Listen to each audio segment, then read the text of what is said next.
cesta tam bola veľmi ťažká pre všetkých, lebo boli extrémne nepohodlné sedadla, aspoň pre mňa. Neviem, ja som nespala skoro vôbec, takže... Hej, to sme spali takých 30 minút prv, potom sme sa zobudili a sme boli zrazu v Rakúsku. Tak sme pozerali cestu. Cestu, sme sa zabávali, sme s sebou. Hej. Cesta tam podľa mňa bola oveľa zdĺhavejšia, než sa zdalo na poprvýkrát, ale nakoniec sa to podľa mňa dalo zvládnuť. Ja si naopak myslím, že pocitovo bola kratšia ako cesta späť. Zastávky, ktoré počas cesty boli, podľa mňa boli dostatočné s tým, že vlastne niekedy mi až vadilo, že nás na tých zastávkach budili, že som sa nevedel ako keby vyspať. Tak každé 3 hodiny si myslím, že stačilo. A len tých 10 minút niekedy, čo sme mali, to sme nestihali vôbec. A skoro sme ťa tam zabudli v Rakúsku. Áno. Podľa mňa mali byť zastávky cestou späť častejšie.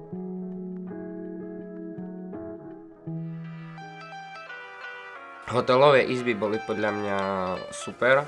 Vybavenie izie bolo na dobrej úrovni s tým, že som bol na izbe sám, takže to bolo dostačujúce.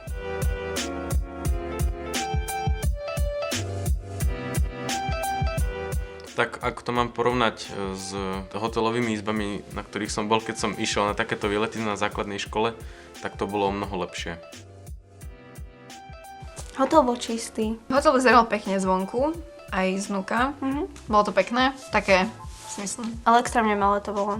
Izby boli dosť malé. A samotné vybavenie bolo podľa mňa na dobrej úrovni. Mesto bolo tak tradične európske a bolo tam veľa krásnych historických budov, najviac sa mi páčila katedrála. V meste bola pekná architektúra a bolo krásne vysvietené v noci. Aj veľmi milí ľudia boli tam. Sice nie všetci vedeli po anglicky, neboli ochotní sa rozprávať s nami po anglicky, ale celkovo boli ochotní nám poradiť. Mesto bolo pekné s tým, že sa mi páčili všetky budovy, aj štýly, ktoré tam boli a najviac sa mi tiež páčila katedrála.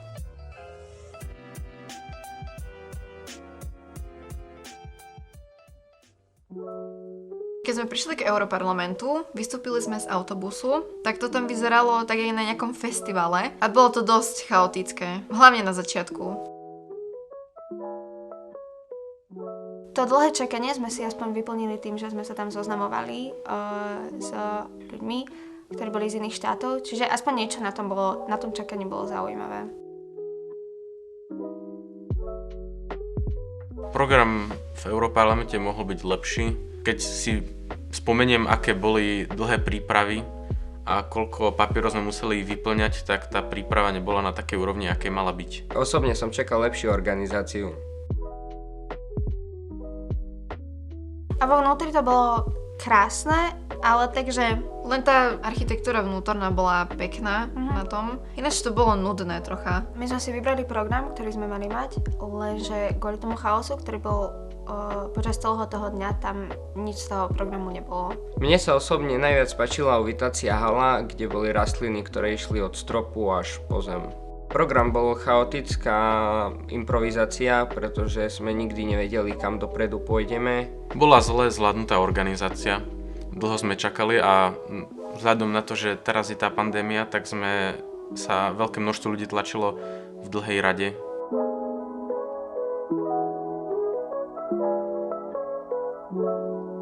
V Europarlamente ma najviac zaujala miestnosť, v ktorej sa premietal 360 stupňový film. V Europarlamente bol skvelý obed, dostatočne sme sa najedli a potom nám ešte doniesli strasburskú špecialitu, ktorá bola trochu pripálená, ale bolo to fajn. A na záver návštevy Europarlamentu by som dodal, že aj napriek zle zvládnutej organizácii som si návštevu tu užil a videl som tam veľa zaujímavých vecí, ktoré by som inak nemal možnosť asi nikdy vidieť.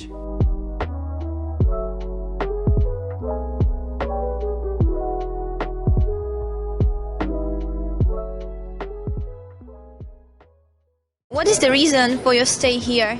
We really wanted to get involved into the activities of the European Parliament and see how the members of the European Parliament work, what their work is based on, how the Parliament operates, And it's a really good chance for young people to get involved in all of the process and to take the knowledge further.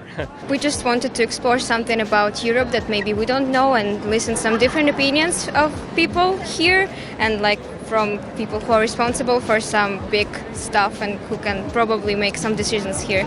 It's always interesting to hear about that. What is the one thing you like the most about Strasbourg? One thing I like the most about Strasbourg is the fact that given its history, it's a pinnacle of European reconciliation and a vision for united Europe. I love how there's so many ethnicities and so many different people, and it's just a vibe, actually. The church, of course, is amazing. What is your opinion on European Union? What do you agree with or what would you want to change? I really think the European Union is the only chance for all of the states in Europe to get together and actually form a strong alliance. Like I vouch for the eventual federalization of the European Union. So because we have to be able to construct an economic and social and eventually military power to equalize the continents, basically. I think it's a really good initiative to gather different countries and different values and have a common ground.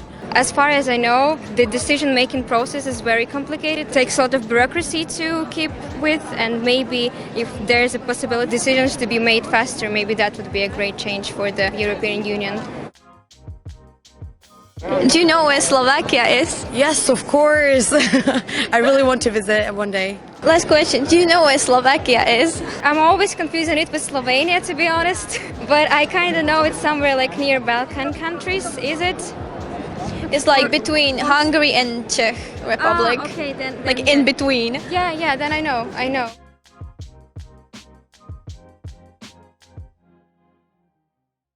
Do Európskeho parlamentu som sa dostal voľbami občanov Slovenskej republiky tým, že som získal 45 000 hlasov, čo bol dostatok na to, aby som sa stal europoslancom. Ja konkrétne pracujem vo výbore pre ochranu spotrebiteľa a vnútorný trh, vo výbore pre digitalizáciu a umelú inteligenciu. A pokiaľ sa týka delegácií, pracujem v delegácii pre spoluprácu Európskeho parlamentu s Ruskou federáciou a pre spoluprácu Európskeho parlamentu s moldavským parlamentom. Teda sú zasadnutia delegácií, sú zasadnutia výborov, kde sa rozoberajú podstatné otázky, ktoré sa potom sumarizujú a pokiaľ sú dôležité, tak sa predkladajú Európskemu parlamentu na schválenie. A okrem tejto činnosti ešte človek vykonáva činnosť v prospech svojej vlasti, v prospech svojho štátu, napríklad okrem iného informuje sa o skutočnostiach dôležitých na Slovensku, o živote na Slovensku a snaží sa to, v prípade, že sa to nedá riešiť v Slovenskej republike, preniesť na riešenie do Európskeho parlamentu.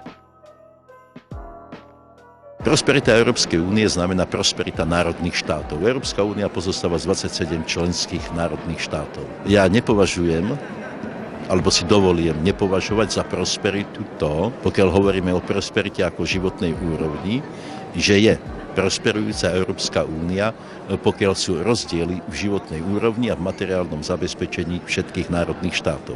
Samozrejme, že nemôže ísť žiadnemu europoslancovi celá činnosť Európskej únie podľa vlastných predstav, ale podľa predstav takých, že hľada nedostatky. Hľadaním nedostatkov v práci Európskej únie neznamená hatiť jej význam a jej prácu, ale zlepšovať jej činnosť. A ja osobne vidím zlepšovanie činnosti a práce v tom, aby sa väčšia pozornosť venovala štátom východnej Európy, štátom, ktorí majú väčšie ekonomické problémy, mladým ľuďom a v tom vidím nedostatok práce Európskej únie, ale sa to bude zlepšovať. Môj cieľ v súvislosti s Európskou úniou je taký, že vzhľadom na môj vek dospel som k záveru, že budúcnosť Európskej únie nie je možná bez toho, aby sa v práci v Európskej únie neangažovali mladí ľudia. Pretože mladí ľudia nie sú tak poznačení minulosťou, mladí ľudia sú progres a veľkým nedostatkom Európskej únie vidím to, že je veľmi málo obmedzená možnosť dostať sa mladým, šikovným a vzdelaným ľuďom do Európskeho parlamentu vzhľadom na zlý zvolený systém možností dostať sa do Európskeho parlamentu. Musí si to každý priznať, že mladí ľudia sú progres, mladí ľudia sú budúcnosť, sme tu kvôli Future of Europe, kvôli budúcnosti Európy. Ja to jednoducho vidím, cítim, viem a A priznávam si to na rozdiel od iných, že mladí ľudia síce nemajú také skúsenosti ako tí starší, ale svojimi vedomosťami, svojím prístupom a svojimi názormi by mali byť viac účastní v Európskom parlamente a snažím sa v tomto smere vyvíjať maximálnu činnosť, ako môžem.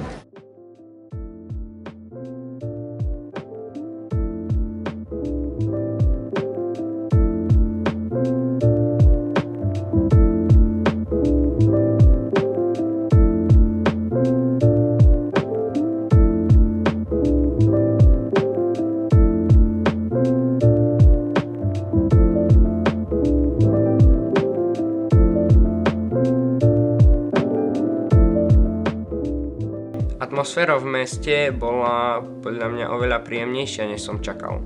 Pre mňa je vždycky osvežujúce navštíviť multikultúrne mesto. V meste si myslím, že boli primerané ceny, tak jak máme na Slovensku. O euro možno drahšie ako u nás. Ale akože nebolo to oveľa drahšie. Že napríklad, keď sme išli cez Nemecko, tak tam bolo dosť drahé. Tak, ale stále sme na pumpách a na pumpách je vždycky všetko drahé. Ale bolo vidno aj hlavne na tom pečive, že to je naozaj kvalitnejšie urobené ako u nás. Prekvapili ma obrovské porcie jedla, ktoré sa servírovali ve Štrasburgu. Potom sme navštívili ešte supermarket, v ktorom sme boli totálne udivení zo všetkého, čo tam bolo, pretože toľko druhov jedla a sladkostí a všetkého sme ešte nikdy nevideli. A hlavne všetci sme boli ohúrení z tých paradajok, ako na nich tam išiel taká hmla, na nich išla. Taká studená. Áno, taká studená hmla, aby sa neskazili. To pre nás Slovákov bolo, že wow. Všetko tam pre nás Slovákov bolo, že wow.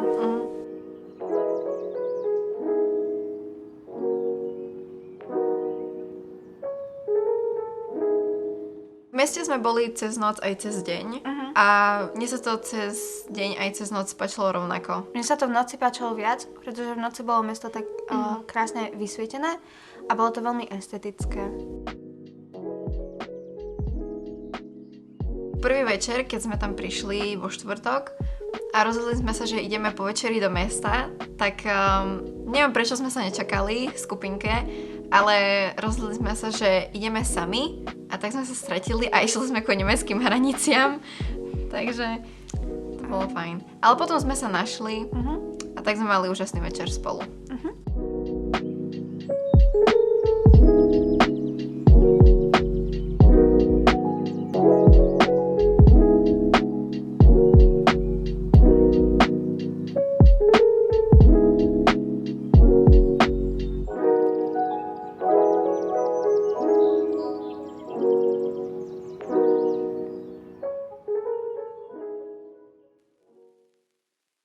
Cesta naspäť bola príjemnejšia než cesta tam. V autobuse bola lepšia nálada, pretože ako kolektív sme sa zblížili a bola aj priateľskejšia atmosféra.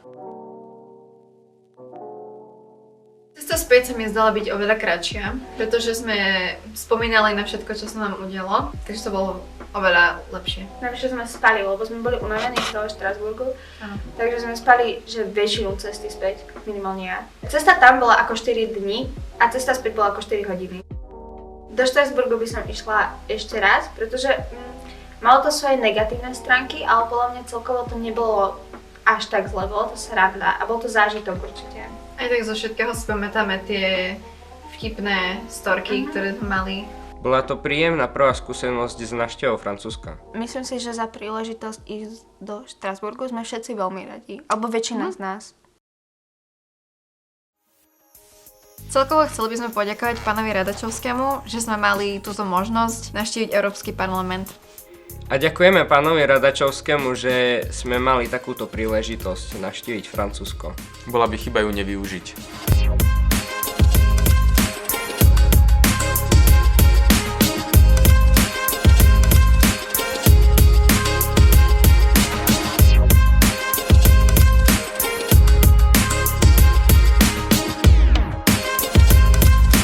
A mne aj Slovensko prišlo dlhé, lebo to bolo také, že Slovensko.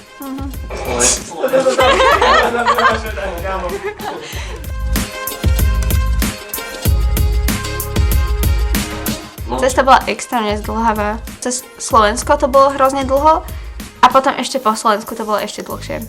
Čo?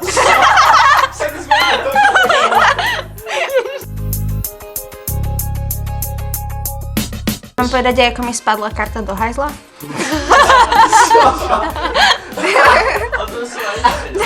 Spadla mi hneď prvý deň, jak sme išli na večeru, mi spadla karta do hajzla. 3, 2... Bola... Nemôžem sa smiať. Zavri ústa. Dobre, ale prestaň. Ja nič nerobím, idem niečo povedať.